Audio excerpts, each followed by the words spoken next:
আরেকটা পুরুষ মানুষ এরা ঢুকার দেয় না। এইখানে আমরা এই বাচ্চা এই 12টা বাজে আমার পোলার কাছে দিছি, আমার পোলার রাখতে কতক্ষণ ধরি, পরে আবার আমি নিছি। আমি যদি জানতাম এই টাকা জন ঢুকে গেছে আমার পোলার নাতিনের কাছে নিতাম না, আমি নিতাম না। আমি চুকু বিচার চাই। আমাকে 11টা বাচ্চা মারা গেছে এই ওয়ার্ডে, আমরা এর বিচার চাই, এর বিচার চাই। আমরা বাচ্চা পুরো সুস্থ ছিল, কোনো অসুস্থ কোনো কিছু ছিল না।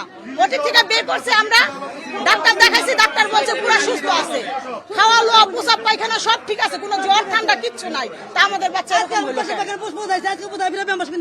দেখেন আলা কোনো অসুস্থ ছিল না, পুরো সুস্থ ছিল। আমি যখন বাসায় যে সকালে আসবো রিলিজ নেওয়ার জন্য, কিন্তু যখন রাত্রে শুনি যে সব অসুস্থ, আমি আর্জেন্ট মোটরসাইকেল দিয়ে টান দিয়ে চলে আসছি। আসার পরে দেখি আমার বেবির অবস্থা খুবই খারাপ। আমি সাথে সাথে নিয়ে গেছি ইয়েতে, আপনার সবাই বমি করতেছে, আমি ওকে নিয়ে গেছি আইসিইউতে।